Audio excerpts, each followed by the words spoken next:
Hello, everyone. It is me again, Katanya Shakir from Behind the Wall.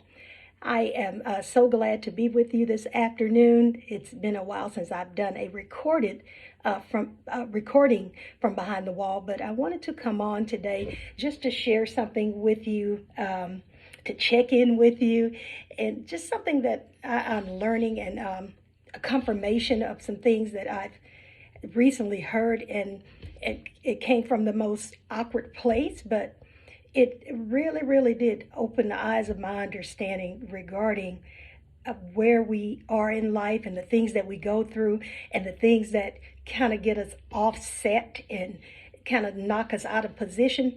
And anyway, I'll just go ahead and jump right into it so I don't make this video longer than what it has to be. But I was watching a TV show last night, actually one that my daughter's friend had suggested. It's on Hulu and it's called Unprisoned. UN, the prefix, which means not prisoned. But nevertheless, I was on there and I was watching, and just for those who maybe wanted to take a gander at it and go watch it, I will give you just a heads up. There is language. There are some other things that are on there, and I didn't expect that, but we're learning. We should be able to learn in this life to eat the fish and spit out the bones, and kind of go through those things, because there was a lot of stuff in there that were really good life connections or what have you, things that you can learn or things that you could consider. So anyway, I was watching that, and on one of the episodes, just to give you a little bit of background, the daughter's dad had been in prison for a number of years, and he finally gets out. So with his coming back, the daughter, of course, still has some resentment towards him. She still has some resentment towards the woman, his girlfriend that raised her, while he was away until she was 18. Then after that, she left. But nevertheless, there was still a whole lot of anger. I'm going to use this phrase, dammed up aggression, and just a whole lot of unforgiveness there. And on one clip, the daughter and the dad had a conversation, and she was stating her case, but she did this, and you left me, and you put me in this position, and all these other things.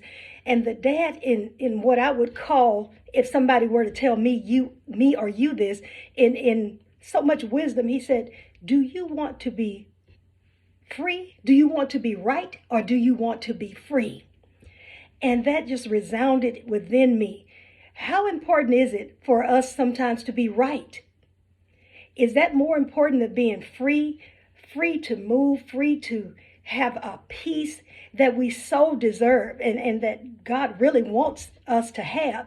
How important is it for us to be right over being free? And that just stood out to me. And then the program goes on, and then some other things, she actually came to that resolve that it's more important to be free than it is to be right.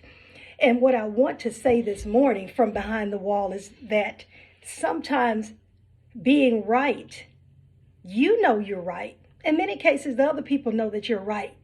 But because of your trying to prove it, you're trying to put ideas out there and prove your case and argue your case, you really are bound. And that's what the dad was trying to get her to see, is that it should be more important to be free. Even if that freedom just has to come from you, it doesn't matter if someone else acknowledges, hey, you're right.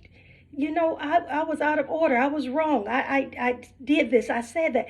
That is not the issue. That is not what should be of the most importance to you. It should be important that you be free. Free for what? Free to be able to move, to have peace, to live, to go on, and as though those things never happened, even though we know that things happen in life. But it should be more important for me to do what I've been willed and purposed here to do, because what I do know, that being bound and being caught up and being stuck in unforgiveness, of constant thought of and replaying of things that happened to you, and where the people really were wrong, but that's not important. You want to be free to live within your purpose, to walk in that purpose, to do what you've been ordained and called to do, whatever that is. It may not be my same thing that you do, but whatever your thing is, You want to be free to do that. And you can't do anything. You can't be successful at doing anything being bound and restricted. And a lot of times because of your own thoughts and the fact that you won't let things go.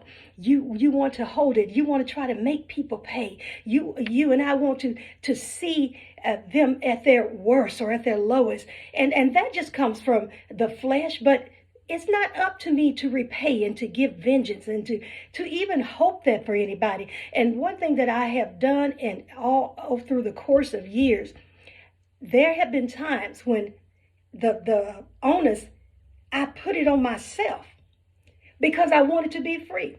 You know what? I'm going to take this. Blame it on me. Whatever you want to do, I can handle it. However you want to say it went. However you want to, whatever your version of the story is, go ahead and say that because it was more important that I be free. Yeah, I took on and acknowledged that I was wrong, or I just took the blame for it, but knowing in my heart I was still right. I would wear that because it was important to me that I be able to be free, free to live and to love, to have fun, to enjoy my friends, to enjoy my family. I didn't want to be bound. So it was more important for me to have that freedom, even if it meant my telling you, you know what, ma'am, you know what, sir, I'll own that. Even if I knew differently, and even if I understood the measures and the steps that I took and why I took them, it was more important for me to be free because I can't do anything being bound. That's not going to work for me. I have to be free to move. And that's why it's important in my circle. I have to be free and open to move with the people that I say are friends and putting people in the right category because I don't want to have to be bound. I don't want to have to watch what I say, watch what I do in those instances. I don't want to have to be so guarded because with people that love you and care about you, even if you're out of order or you misstep, they should be able to say, hey, you know, that's not going to be what you've been called to do. I know that you made that choice, but you know, just consider this because I know you as a person, and I believe that that's just a misstep that you made. We should be able to do that. So there's some things that we should do, and one of them is to let go, choose to be free. And whatever that freedom looks like for you, doing, walking justly, walking uprightly, treating people right, uh, loving and being kind to people, that stuff is free. I don't have to give you and pour into you unless I'm led to do that or I desire to do that. Those things right there alone that are free, that free my freedom from unforgiveness, my freedom from holding things and walking in an offensive way or walking in offense, those things hinder me. I'm hindered when I'm not free to be able to be my genuine self. I was listening to the teacher, preacher, Bishop Jakes, and he was saying that there's not another. There's not a replica of Katanya Shakir. I'm the only one. So whatever I'm supposed to be doing, however I move, however I breathe, and however I navigate through life, that's me. However you navigate through life, that's you. We have got to come to the place where we embrace who we are. I don't want to have to change and try to do a chameleon and act and try to be molded and shaped to be somebody else. It is very important that I be myself, whatever that means to me, the way I speak, the way I look, the way I dress, the way I carry myself, the way I have fun.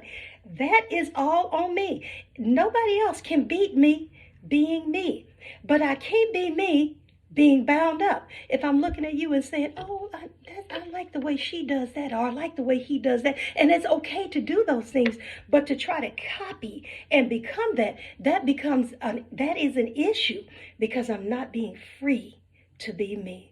So as I leave you today with this little thought of, is it more important for you to be right, or is it more important for you to be free?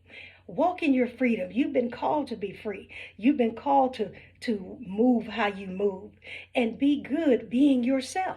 Be good, be the best you can be because I can't be you. You can't be me. So I know that that's important. I know that it is the way that we need to tread and to walk in this life.